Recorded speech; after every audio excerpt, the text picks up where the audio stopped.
radiyo umurage. Iyi ni radiyo umurage, ni radiyo yacu, ni radiyo yanyu, ni radiyo y'abumva ikinyarwanda, abakunda ikinyarwanda n'izindi ndimi zose zifitanye nacyo isano. Radiyo umurage igamije guteza imbere ikinyarwanda, umuco nyarwanda n'indi mico n'izindi ndimi zifitanye isano n'u Rwanda n'ibihugu bituranye narwo.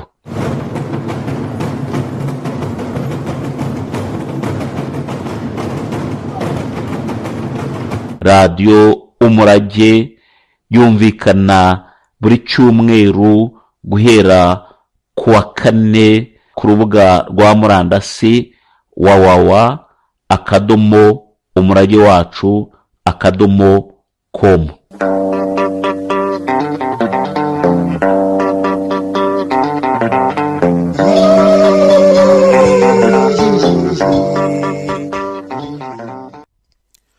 Mwese abateze amatwi radiyo umurage turabashuhuje, nimugire Imana y'u Rwanda. Nk'uko mumaze kubyumva, imwe mu ntego z'iyi radiyo no guteza imbere umuco nyarwanda n'indi mico ishamikiyeho. Nta wavuga umuco nyarwanda atavuze imwe mu nkingi z'imico, ariyo uko abantu babaho, uko abantu batuye, uko abantu babaho, uko abantu bambara, imyitwarire y'abantu. Izo ni zimwe mu nkingi zigize umuco. Ni muri urwo rwego uyu munsi twabateguriye ikiganiro kijyanye n'uko abanyarwanda batura n'aho batuye. Ahangaha ndashaka kuvuga urugo n'inzu bya kinyarwanda. Urugo n'inzu bya kinyarwanda byubakwaga bite, byagendaga gute kugira ngo bagere aho umuntu avuga ati ntuye muri iyi nzu imeze gutya na gutya. Nk'indi mirimo yose, kubaka urugo cyangwa inzu ya kinyarwanda byasabaga imyiteguro. Ahangaha ndibanda cyane ku nzu ya kinyarwanda. Kugira ngo wubake inzu wagombaga kubanza kwitegura. Kwitegura byasabaga iki cyangwa bisaba iki? Bisaba gushaka ibikoresho. Aha ndavuga inzu ya kinyarwanda ya kera, kuko ubu ngubu amazu abanyarwanda dusigaye dutuyemo yarahindutse, ntabwo ari nk'ayo abakurambere bacu bari batuyemo. Abakurambere bacu bari batuye mu mazu y'ibyatsi yubakishije ibiti, agasakazwa ibyatsi. Bari batuye mu ngo zubakishijwe hamwe imiyenzi n'imivumu, abandi imitagara, abandi n'ibiti. Izo ngo zabaga zubakishijwe ibiti. Ubu ngubu abanyarwanda batuye mu mazu yubakishije amatafari ahiye, ingo ni ibipangu. Kugira ngo rero wubake inzu wagombaga kuba ufite ibyo biti.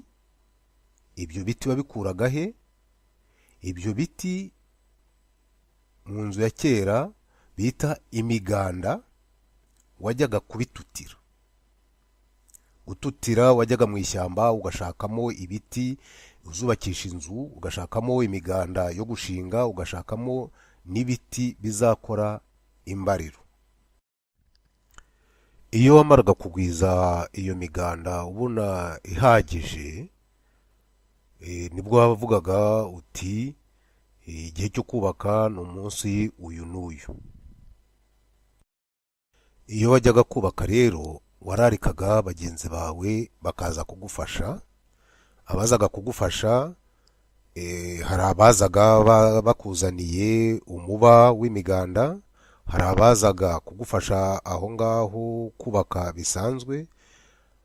Buri muntu yazanaga icyo ashoboye. Ufite imigozi akayizana, ufite iyo miganda akagututurira umuganda akawuzana. Aha rero nkaba nkeka ko ariho haturutse ijambo gutanga umuganda bivuga ko ugiye gufasha mugenzi wawe kubaka inzu. Uwo muganda wajyanaga waragendaga ukawumuha, ukaba umuhaye umuganda. Imiganda umaze kuyigwiza hari nayo abaturanyi n'abavandimwe bakuzaniye. Ubwo mbere yo kujya guhitamo umunsi wo kubaka kugira ngo utumire abavandimwe n'inshuti baze kugufasha kubaka, baze kuguha umuganda, wabaga warashije ikibanza. Usize ikibanza ni ugutunganya aho uzubaka iyo nzu. Kuri uwo munsi rero hari igihe mwabikoraga uwo munsi cyangwa bagasanga warabikoze bitewe n'uko witeguye. Akenshi inzu za kinyarwanda zabaga ari imiviringo zikoze uruziga ruboneye. Uti babigenzaga bate rero kugira ngo bace urwo ruziga ruboneye? Ese wakwibaza uti bagiraga incaruziga babigenzaga bate? Incaruziga yabo bari bayifite ya kinyarwanda. Yari imeze ite? Aho bashijije bateragamo igiti mo hagati, bakakizirikaho umugozi ku rundi ruhande bakazirikaho isuka cyangwa igiti, noneho bakazenguruka urwo rumambo baziritsemo hagati. Bakaba baciye uruziga rumeze neza rwose, rufite umurambararo ungana n'uwo mugozi baziritseho inshuro ebyiri. Nari narubatse ndakomeza nitwa umukungu, serwakiri nsenyera riba, kose nta kimwe cyarokotse, mahirwe yanjye wagiye he, kose nta kimwe cyarokotse, mahirwe yanjye wagiye he.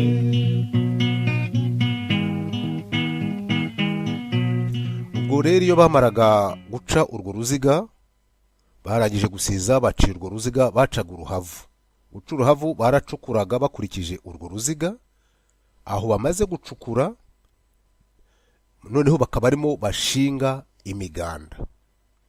Imiganda ni ibiti byo bashingaga muri urwo ruhavu bikomeye, ibiti bigereranyije babaga basongoye bakabishingamo. Iyo bamaraga kubishingamo bamaze kubizengurutsa, ubwo babaga bahisemo ahari bube umuryango, hanyuma bagatera urubariro rwa koma. Urwo rubariro rwa koma ni urubariro batera mu migandamo hagati, mbese nk'umuntu mukuru ugereranyije ni nk'ahageraho amaboko ye atereye, ahagera nko ku ntugu. Urwo rubariro rero rwafashaga ko iyo miganda kugira ngo itagwirirana. Iyo bamaraga gutera urwo rubariro rwa koma, bateraga urundi rubariro hasi bugufi y'uruhavu kugira ngo ibyo biti byegerane bye gukomeza kudigadiga inzu itagwa. Aha rero mvuze ibyo gushinga imiganda, bihita binyibutsa kimwe mu bisakuzo by'abanyarwanda, aho umuntu asakuza undi ati sakwe sakwe, ati nshinze umwe ndasakara. Uwumwe baba bavuga ni umuganda, nshinze umwe ndasakara rero bakica bavuga ko ari icyobo. Ubwo urwo rubariro rwa koma iyo barangiraga kurutera, habaga hari abandi nabo batangiye igisenge. Igisenge bagitangiriraga hasi, noneho bakaza kugiterura bakakijyana hejuru kugira ngo gifate hejuru kitagwa. Mu nzu hagati bateragamo inkingi, ariyo bita inkingi ya mwamba, igafata icyo gisenge. Hanyuma ibiti bimanuka by'igisenge bakabisoka muri rwa rubariro rwa koma. Babisoka muri rwa rubariro rwa koma, bakagenda basokamo ibindi biti mo hagati, hanyuma bagatera imbariro hagati y'urubariro rwo hasi navugaga n'urubariro rwa koma, bitewe nuko babona hareshya. Muri uko gututira rero hari icyo nari nibagiye kubabwira, batutiraga ibyo biti by'imiganda bagatutira n'utundi duti dutoya twabaga tunoze bakoreshaga mu mbariro. Ntabwo bafataga ibyo biti binini ngo abe ari byo bakoresha imbariro, bafata utwo duti dutoya tukaba ari two bashyiramo imbere, inyuma hari ikindi giti cyangwa ibindi biti bakagenda batera imbariro. Gutera imbariro rero ni ugufata utwo duti bagize habona nibagiye kubabwira ko mu kwitegura nanone bashaka n'imigozi. Imigozi hari igihe bakoresha imigwegwe, hari igihe bakoresha bitewe n'uturere, hari igihe bakoresha imigozi bita imiheriheri, hari igihe bakoresha imihotora baturutse mu mfunzo. Ariko iyi ngiyi yo ahantu haba umuswa ni ikibazo, kuko umuswa yeje umuswa urayirya, hanyuma imbariro zikaragara zigasenyuka. Aho rero akenshi bashakaga imigozi ikomeye, cyane cyane imigwegwe. Noneho rero iyo bamaraga gutera izo mbariro basutse inzu iruzuye, kugira ngo ikomere babashe kwisakara bateragamo inkingi. Baziteraga gute? Ntabwo bapfaga kuzitera uko babonye. Hari inkingi ebyiri zabaga mu nzu hagati, harimo iyo ya mwamba. Kuri izo nkingi ebyiri zegeranye bazi ni inkingi bita inkingi z'amashyiga. Kugira ngo inkingi, abanyarwanda bazi ubwenge, kugira ngo inkingi, kubera ko ku mutwe wayo haba ari hatoya, no kugira ngo uburemere bari bushyire ku nzu basakara butazatuma inkingi itobora inzu, ku mutwe wayo bashyiragaho agati ka mpande enye ziberamye bita umwashi. Umwashi ni ako gati bashyiraga ku nkingi hejuru, kakajya hagati y'inkingi n'urubariro, kugira ngo bashakaga kugira ngo bongere ubuso bufashe urubariro, kugira ngo inkingi itazaca mu rubariro igasohoka. Ni ako gati rero babazaga bita umwashi. Niho haturuka n'umugani uvuga ngo aravuga zigatabashi. Izo ziba zitabashi ni inkingi. Kuvuga zigatabashi n'umuntu uvuga cyane ku buryo n'inkingi yakura inkingi abashi bagatakara. Nicyo ngicyo bivuga umwashi. Ni ako gati bashyira hejuru y'inkingi kugira ngo ifate igisenge. Ubwo tukivuga inkingi rero, inkingi nk'uko nabivuze zigira n'amazina. Ariko ubwo mbere yuko tujya mu nkingi, tujya mu gutera inkingi, yego inkingi zagabanyaga inzumo ibice. Mu muryango habaga inkingi bita inkingi ya kanagazi. Ni inkingi yabaga iri mu irebe, cyangwa iba mu irebe, kuba gifite ayo mazu, iba mu irebe ry'umuryango. Ariko iyo nkingi ntabwo wayisangaga henshi, wayisangaga ku nzu nini. Inzu nini, iyo nkingi rero hanze hayo habaga hakikijwe n'icyo bita igitabo. Noneho hakaza mu irebe ry'umuryango. Wagerenga mu irebe ry'umuryango, winjira mu muryango, hakabamo imfuruka zabaga ari ebyiri bitewe n'umuryango. Habaga imfuruka y'epfo n'imfuruka yo haruguru. Kugira ngo utabona abari mu nzu, habaga hari urusika. Urwo rusika rwavaga ku nkingi, inkingi yo bita inkingi ya mbonabihita, hakaba hari ikurikiwe n'izindi nkingi nk'ebyiri cyangwa eshatu bitewe n'uko inzu ingana, zikagenda zigahura n'izindi nkingi zo ku buriri. Reka mitangire neza.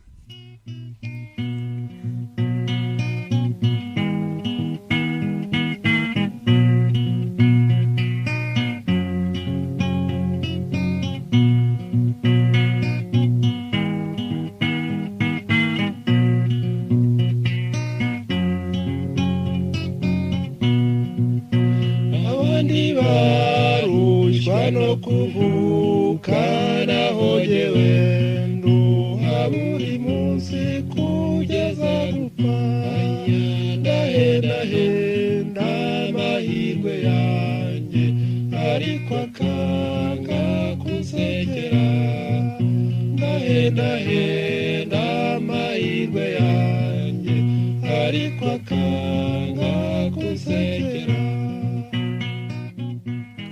mu nkingi nk'uko nabivuze habagamo inkingi ebyiri z'amashyiga.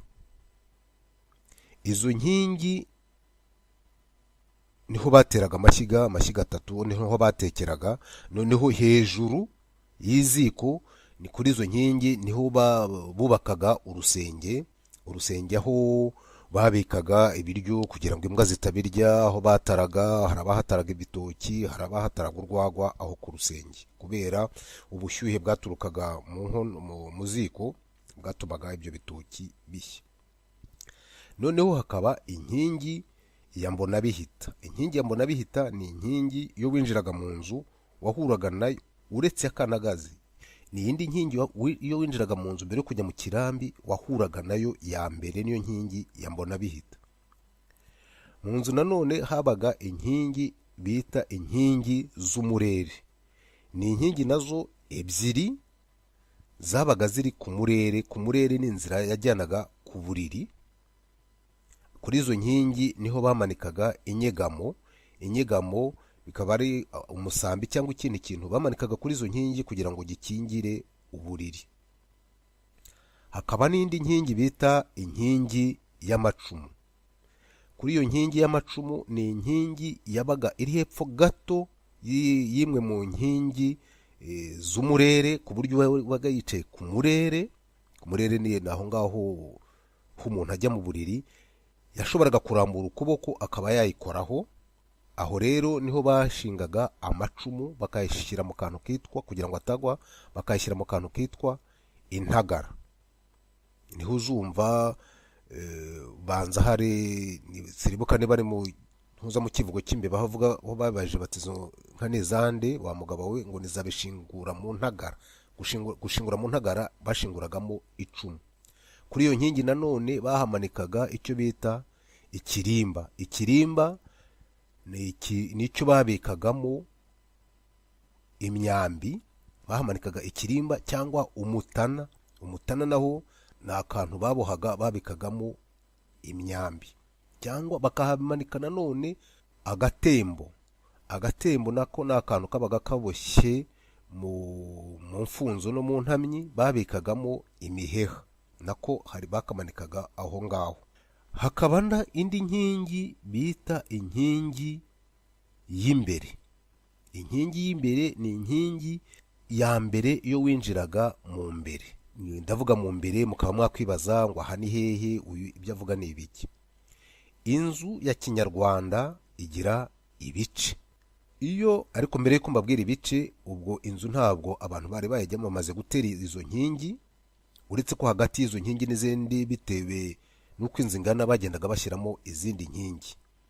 nko kuva ku nkingi ya mbonabihita wenda kugera ku murere aho uburiri bugira, hari inkingi bateragamo kugira ngo zizafate urusika ni ikintu bashyiraga aho ngaho hagati y'izo nkingi kugira ngo bakingire abari mu nzu mo imbere batababona.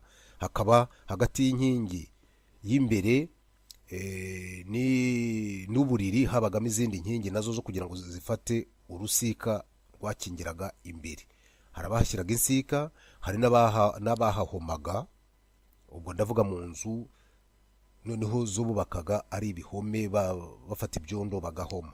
iyo ndimo kuvuga ubu ngubu ni inzu y'ingondano ya kera, ntabwo ari inzu y'ibihome hamwe bafata ibyondo bagakata urwondo bagahoma hasi. uretse ko nayo zimeze kimwe, uretse ko yo uko bayubakaga nuko bubakaga iyi bitandukanye. wamaraga kuyubaka ubwo bamaze guteramo inkingi, noneho bagasakara. gusakara no kugenda bakikizaho ibyatsi ku nzu kugira ngo umuyaga cyangwa n'inyamaswa zitinjiramo. bagasakara, bageza hejuru ku gisenge bamaze gusakara bagashyiraho agasongero. Agasongero ni igiti babazaga mu mpande zombi, bagisongora ku mpande zombi, bakagitera ku mutwe mu gisenge hejuru ku nzu aho ikirangirira, bakagiteramo, noneho bakagikikiza ubwatsi kugira ngo ubwo bwatsi butazagenda umuyaga utazabutwara. Bakoraga icyo bita kuvuna inzovu. Kuvuna inzovu ni iki? Inzu bamaze kuyisakara barayihendeye, ako gasongero bagashyizemo. Mu kuvuna inzovu wabaga ari hejuru y'inzu, bamutereraga isa ry'ubwatsi, akarihambira ku mutwe, yahambiraga ku mpande zombi, ku mutwe no hasi. Noneho aho ku mutwe akahinjiza mu gasongero. Yamara kwinjiza mu gasongero, hahandi hasi hari haziritse naho akahazitura, ubwo bwatsi akabusanza kuri ako gasongero. Ibyo nibyo bita kuvuna inzovu. Agasongero kakaba kari icyo giti cyabaga gishinzemo kugira ngo gifate ubwo bwatsi. Ubwo noneho inzu bamaze kuyisakara, bashyizemo insika, ubwo igisigaye ni ukuyijyamo. Nasabye umukobwa w'igitego baramutinye, babimenye baramunyiba. Mahirwe yanjye, mahirwe yanjye, shumbushundi nshira amarira. Mahirwe yanjye, mahirwe yanjye, shumbushundi nshira amarira. Ubwo rero yuzuye ifite ibice. Hari aho bita ku gitabo. Ku gitabo ni aho ngaho imbere y'inzu babaga barahubatse akantu abantu bicaragaho akenshi, bategereje ko nyir'urugo cyangwa umutware wabaga yicaye aho ngaho abakira. Noneho wakwinjira mu nzu hari imfuruka. Imfuruka ziba ebyiri, hari imfuruka yo hepfo, hari imfuruka ya ruguru. Wakomeza ushaka kwinjira mu nzu, wageraga ku rubumbiro. Urubumbiro ni ako gace k'inzu ku mfuruka yo haruguru, ukomeza ugana ushaka kwinjira mu nzu. Inkingi ya mbere wageragaho ni inkingi bita inkingi ya Mbonabihita. Ukase gato waganaga mu kirambi. Kugira ngo ujye mu kirambi wacaga hagati y'iyo nkingi ya Mbonabihita n'inkingi imwe mu nkingi nigeze kubabwira, mu nkingi ebyiri zigize inkingi z'iziko. Kuri iyo nkingi ya Mbonabihita niho havaga urusika rukingira ikirambi, rukagenda rugahura n'urundi rusika rukingira uburiri. Ukomeje uvuye mu kirambi ukomeza ugana ku buriri. Ku buriri hari inkingi ebyiri nigeze kubabwira, inkingi ziri ku murere. Ku murere ni aho ngaho hari izo nkingi ebyiri zikuganisha ku buriri. Kuri izo nkingi ebyiri z'umurere niho bamanikaga inyegamo. Inyegamo ni agasambi cyangwa ikindi kintu kiboshye mu butamyi, bamanikaga aho ngaho kugira ngo gikingire uburiri. Uri ku buriri ntibabe bamubona. Kujya ku buriri rero wagombaga kubanza gukubita iyo nyegamo. Uburiri bwa Kinyarwanda rero bufite impande, uruhande urwo ngurwo rw'imbere rwo ku rwuririro niho umugabo aryama, kugira ngo niba hagize igikoma byuke vuba na bwangu. Ari aho mu murere, aho ngaho muri izo nkingi ebyiri niho bita ku murere, abe yafata icumu riri hahandi bugufiye ku nkingi y'amacumu, aba yatabara urugo. Noneho hakaba no ku musego. Haruguru yo ku musego bahubagaga kandi kantu kameze nk'urutara bita akagege. Kuri ako kagege niho habaga bumva ngo inzoga y'ihenero uyisanga ku musego. Aho ku kagege ku bari bafite amahenero naho iyo nzoga yabaga. Bakahabika n'ibindi, n'ibiseke n'ibindi bintu birimo ibintu bikomeye, naho ku kagege babibikaga. Ivure ni igice cy'uburiri cyegereye imiganda y'inzu, cyegereye inzu. Aho niho umugore aryama. Noneho epfo aho amaguru ajya bahita mu mirambizo. Aho mu mirambizo niho igihe cyo kwituma nijoro bajyaga kwitumaho habaga hari ikintu bita ikijori bitumagamo, hanyuma mu gitondo inkari bakajya kuzimena. Aha umuntu yakwibaza ati kuki bitumaga mu nzu? Kubera ko icyo gihe inyamaswa z'inkazi zabaga ari nyinshi, njye ndakeka ko byaterwaga n'uko batinyaga kujya hanze kugira ngo badahura n'izo nyamaswa zikabarya. Niba hari abibuka neza bumvishije umugani wa Bwoba, umugabo watinyaga kujya hanze kubera ubwoba, hanyuma yagera akajya abwira umugore ngo namuherekeze, yagerayo umugore akamukingirana ubwoba bugashira gutyo. Ndakeka ko bitumaga muri icyo kijori kubera icyo kibazo cyo gutinya kujya hanze nijoro kugira ngo inyamaswa zitabarya.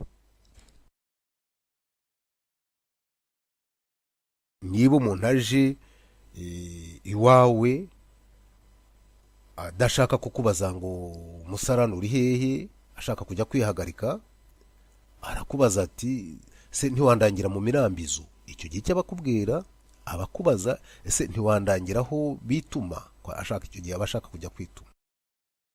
Ubwo mu kirambi turahavuze, ku buriri turahavuze, noneho hasigaye ahandi ikindi gice cy'inzu bita mu mbere. Nababwiye ko winjira mu nzu mbere y'inkingi ya mbona bihita, wageraga mu rubumbiro ukamanuka gatoya ukagera mu mukubo ukagera hakurya y'iziko, noneho hari akandi gace winjiragamo aho ngaho kaba gakingiwe n'urusika bita mu mbere. Aho mu mbere niho akenshi babikaga inkono, niho niyo babaga benze ibigage, niho ibindi by'ibigage babiterekaga.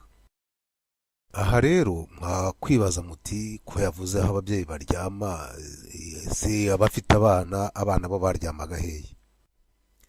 Aha abana batoya, uruhinja wenda n'incuke, baryamanaga n'ababyeyi babo ku buriri. Abacutse bakaryama mu kirambi, abisumbuyeho hari abaryamaga mu mfuruka cyangwa se bakubakira indi nzu.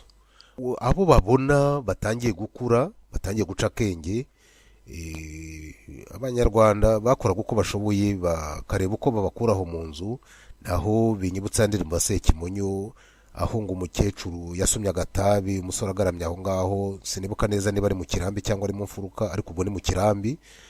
Asomye agatabi amucira mu maso, umusore arivumbura, ajya kubaka iye ngo bucyayaka inkwano. Kwaka inkwano ubwo nuko yashakaga gushinga urwe, yivumbire yuko umukecuru yamuciriye mu maso. Ariko ubwo umukecuru nawe byari ukugira ngo amuvane aho ngaho, kubera ko yaratangiye guca akenge, atangiye gusa naho yaratangiye guca akenge.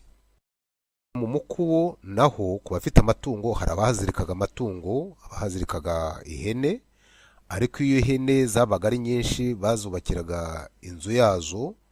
Wabaga ufite umukumbi w'ihene wubakaga inzu yazo, ukazishyira mu nzu yazo, ukajya uhindira. Uhindira ni ibiti binini wafataga ukagenda ukabikingisha ku muryango kugira ngo inyamaswa zitaza kuziba, impyisi, ingwe, ku bari baturanye nazo. Ikindi, abanyarwanda ku muryango bashyiragaho urugi. Urugi narwo rwabaga ruboshywe mu biti, ntabwo ari urugi nk'izo tubona ubu ngubu. Ni inzugi babaga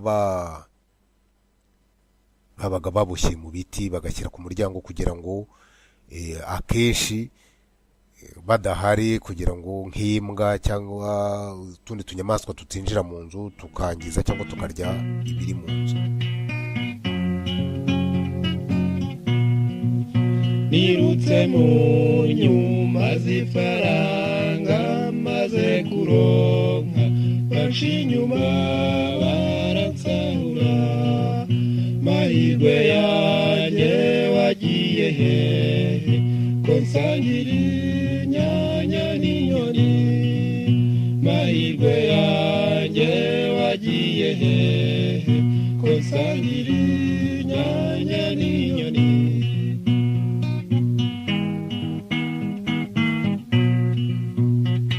ubwo rero tuvuze ku nzu, hari inzu zabaga ziri mu rugo mo imbere, hakaba n'inzu zase urugo, bivuga yuko igice kimwe cy'inzu cyabaga kiri mu rugo imbere, ikindi kiri inyuma. Icyo cy'inyuma bagikikizaga n'icyo bita igikari. Igikari naho inyuma akenshi niho biyuhagiriraga, niho haturuka igisakuzo ngo jya mu gikari ukubitwe n'inkuba, bakakica bavuga bati icyo gisakuzo batera bavuga ngo jya mu gikari ukubitwe n'inkuba, bakica bavuga ko ari ugusanga nyoko bukwe yiyuhagira. Urugo rero narwo rwabaga rufite cyangwa rufite inkike y'epfo n'inkike ya ruguru. Ku rukinga ntabwo bakingisha inzugi nk'uko ngubu tubibona, barugarira, akenshi bugarira nijoro. Kugarira rero bugariza imyugariro. Imyugariro ni ibiti baba baraciye bifite amashami, bakajya babishyira mu rugo kugira ngo inyamaswa cyangwa n'undi muntu ushaka kwinjira atapfa kwinjira. Aha niho haturuka igisakuzo ngo abakobwa banjye barara bahagaze, bwacya bakaryama, bakakica bavuga ko ari imyugariro. Kugira ngo winjire rero, ubwo warahamagaraga kwa kanaka, mwiriwe, yewe n'indi uri ku myugariro, bakamenya uwo ari we, bakaba bakugururira cyangwa bakaba bakubwira ugaca mu cyanzu kugira ngo winjire mu rugo. Ubwo ibice by'urugo nabyo tuzashaka ikindi gihe tubiganireho, ndumva twaba turekeye aha ngaha. Akandi kantu gato nagira ngo mbibutse, aho ngaho mu kirambi bugufi ya nkingi y'amacumu nababwiye, bahubakaga cyangwa bahubaka ku bafite izo nzu bafite n'inka, niho bubaka uruhimbi. Uruhimbi bitewe n'abantu, hari abubakaga nk'akantu k'agatara, bakakubaka neza, bagasasaho ibyatsi byiza, mbese bakahagirira isuku, bakahategura, kuko nyine niho batereka amata. Iyo bavuga ngo amata agira gitereka, baba bavuga ko uyatereka ayafitiye isuku, ku ruhimbi rwe hari isuku. Ndumva hari ibice by'inzu bivuze byose. Aha ni ukunyihanganira, ndavuga inzu nge nabonye. Hari ukundi wenda abandi bo mu turere utu n'utu nabo bafite uko bayubaka n'ibice by'inzu uko babyita. Aho rero rwose byaba byiza mutwungane namwe, mukaba mwatwandikira kuri radiyo Umurage, mukatubwira muti twebwe iwacu bimeze gutya na gutya na gutya. Ni uku nguko bigize. Intego yacu ni ukugira ngo tubumbatire ibyo bintu, tumenye tuti aha bimeze gutya na gutya, aha byagendaga gutya na gutya, kugira ngo abana bacu n'abazadukurikira bazamenye ukuntu ibintu byari bimeze, dore ko amazu nk'aya ngaya ndimo kuvuga asigaye hake. Abari baduteze amatwi rero turabashimiye, tubararikiye ku biganiro byacu bitaha. Mukomeze mugire ibihe byiza. Mwari kumwe na Damasi Mirekeraho. Mugire amahoro y'Imana, mugire Imana y'u Rwanda. nari narubatse ndakomeza, nitwa umukungu serwakiri nsenyera riba, kose nta kimwe cyarokotse, mahirwe yanjye wagiye he, kose nta kimwe cyarokotse, mahirwe yanjye wagiye he. Ikiganiro cyacu cya kabiri cya radiyo Umurage, dukunze kuganira ku bintu bimwe na bimwe ku nshoza iyi n'iyi, aho tugenda twungurana amagambo mu Kinyarwanda, tugenda twungurana ibitekerezo, tureba imvugo iyi n'iyi ikivuga naho yaturutse, tureba insigamigani iyi n'iyi ivuga iki, yaturutse kuki, impamvu bavuga gutya, byagenze gute. Ni muri urwo rwego rero uyu munsi tugiye kuganira ku nsigamigani yitwa Yarumye Gihwa. Yarumye Gihwa bayivuga iyo umuntu bamubaje nk'ikintu akicecekera, cyangwa se umuntu ubabara ukabona arashinyiriza ariko ntatake, cyangwa se rimwe na rimwe iyo umuntu yaryumyeho ntagire icyo avuga. Iryo yumyeho ndakeka ari ibanga. Iyi nsigamigani rero yaturutse ku mugabo witwa Gihwa, wari umutware wo mu Kibari mu Ruhengeri. Abagenekereza bavuga ko ari ahegera umwaka w'1500. Muri icyo gihe abakongoro bari bamaze kwica umwami Ndahiro Cyamatare. Gihwa yigarurira ako karere. Amaze kukigarurira aca iteka ko nta muntu ugomba kuza kongera guhinduza amashaza. Ako karere kera amashaza cyangwa amajeri. Mu Rwanda rwa kera rero amafaranga ataraza, kuko amafaranga yazanywe n'abazungu, mu guhahirana abantu bahinduzaga imyaka. Akarere kera amasaka kakajya guhinduza, niba gakeneye amajeri kakajya cyangwa amashaza kakajya guhinduza mu karere kera amashaza. Akera imyumbati niba gakeneye ibishyimbo wenda kakajya guhinduza mu karere keramo ibishyimbo cyane. Ni muri urwo rwego rero we Gihwa yaciye iteka yuko abazaga guhinduza amasaka bashaka amashaza abiciye. Arabica, aravuga ati nimujye mubabona baje mujye mubibambura, yewe ababananiye mujye mubanzanira. Gihwa rero ngo yari afite ukuntu ahana abo bazanaga ngo abahane, yarabarumaga. Ubwo kuva icyo gihe itegeko ribiryo ngiryo, babona umuntu uje guhinduza amashaza, uzanye amasaka aje guhinduza amashaza, bakabimwambura, yabateye amahane, bakamushyira Gihwa, Gihwa akamuruma. Icyo gihe rero hari umugabo wari utuye mu Bwanacyambwe i Kigali witwaga Rubango cyangwa Rubango, akaba yari umushumba wari umenyereye gukura inyana cyangwa ibimasa, inka ntoya, kuzikura amahembe. Noneho yumvishije inkuru yo kwa Gihwa, aravuga ati yewe, ati nzajya kuguranisha kwa Gihwa maze ndebe uko bizagenda. Ajya inama na bagenzi be, baragenda bajya mu Kibari kujya kuguranisha amasaka. Uwo Rubango rero yari afite inshuti nyinshi. Yagendaga yagera ku nshuti ye akaryama, akirirwa aryamye, umugoroba wakuba akaba ari bwo agenda. We n'abashuti n'abagenzi be bari bamuherekeje. Baragenda, babonye bashigaje nk'umunsi umwe kugira ngo bagere aho Gihwa yari atuye. Nibwo yabwiraga bagenzi be ati noneho tuze kugenda mu kirengarenga, nibigera mu mataha y'inka tube tugeze kwa Gihwa. Bigeze mu kirengarenga bashyira nzira, inka zigiye gukamwa baba bageze kwa Gihwa. Ibwo inka zigiye gukamwa umuntu yagereranya ari nka mu masaa moya n'igice z'ijoro, kuko ibihe Abanyarwanda ibihe babibariraga bitewe n'imirimo ikorwa, akenshi kubera ko bareberaga ku zuba, nibwo babaraga ibihe byabo, cyangwa bitewe n'imirimo ikorwa. Aha rero inka zikamwa zihumuje ni nko umuntu agereranyije byaba ari nko mu masaa moya n'igice.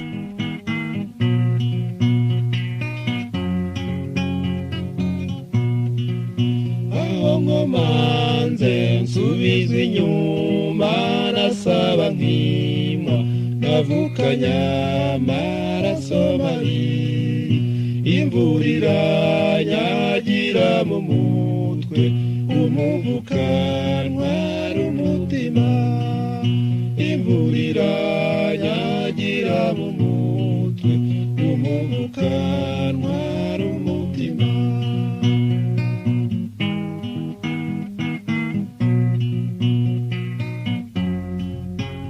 Ubwo rero Rubango mu kugenda yari yabyiteguye, yari yitwaje inkoni n'indiga.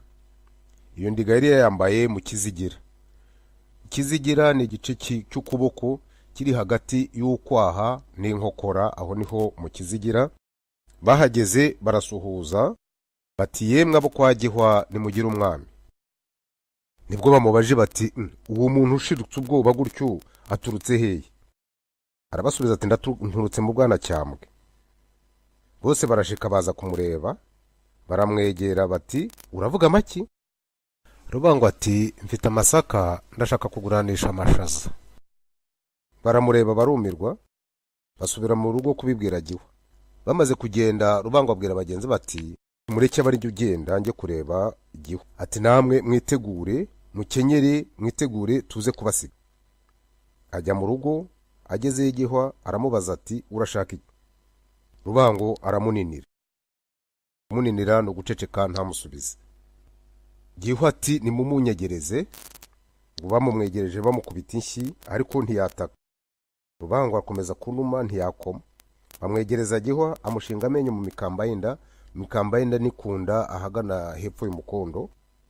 Rubango arashinyiriza ntiyataka, abaraho bati ihora urageraho ahubwo uhebebe. Nuko Rubango akora iyo bwabaga, n'umuntu rero warumenyereye gukura amahembe. Uko Gihwa yamukamushinza amenyo ku mukamba w'inda, mwogo hari n'abavuga mwogo w'inda, undi ayamushinga ku ngusho, ku gikanu. Ingusho ni ku gikanu. Aramuguguna. Gihwa aranekera cura umuborogo. Abe bagakeka ko ari Rubango utaka, naho ni Gihwa uri mutaka. Muri uko kugundagurana nibwo Rubango akuwindiga, aramusogota, amuvanamo umwuka, afumyamo ariruka. Bagenzi be bamwirukaho nkuko yari yabateguje ati mwitegure tuze kubasiga, bamwirukaho. Abo kwa Gihwa bahugira kunamira Gihwa wari witabye Imana, abandi bariruka baragenda, bavugeza induru bavuga bati yamuneka nimutabara umuhashya rumye Gihwa none arapfuye. Barakomeza bararira bucya barahamba Gihwa bapfuye gutyo. Kuvo rero rubanda babigira urwenya, babajije ikintu agahora ntasubize, bakavuga bati yarumye Gihwa. Iyo nsigamigani naho yaturutse yo kuruma Gihwa, bivuga yuko umuntu arimo ababara ariko agashinyiriza, nkuko Rubango yababaraga ariko agashinyiriza ntakome, hanyuma akaza kwica Gihwa. Gihwa yaboroga ataka, abari hanze bakagira ngo ni Rubango uri mutaka. Kuruma Gihwa ni ugushinyiriza, ni ukumumiriza. Iyi nsigamigani twayikuye mu gitabo cy'ibirari by'insigamigani, igitabo cya mbere, icapisho rya 3, cyanditswe na Minisiteri y'Urubyiruko n'Umuco na Siporo. Ikiganiro cyacu naha tugihagarikiye. Abashaka kutwunganira mwatwunganira mutwohereza ubutumwa bwanyu kuri umurage wacu bifatanye akabuye.com. Mugira Imana y'u Rwanda. Mwari kumwe na Damasi Birekeraho. Imana nyagasani numahumu barakuba bakarire niboge keri mavu kirimanga yamanani.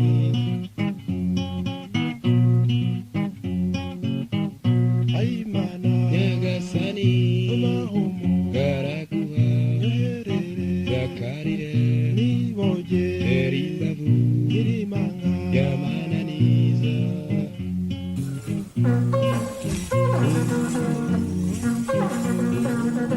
radiyo umurage. Iyi ni radiyo umurage, ni radiyo yacu, ni radiyo yanyu, ni radiyo y'abumva ikinyarwanda, abakunda ikinyarwanda n'izindi ndimi zose zifitanye nacyo isano.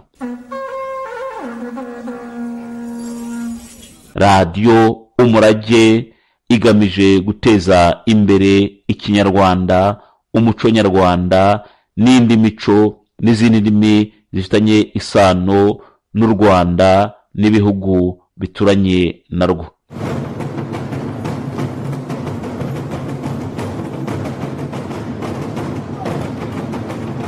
radiyo umurage yumvikana buri cyumweru guhera ku wa 4 ku rubuga rwa murandasi www.umurage wacu.com.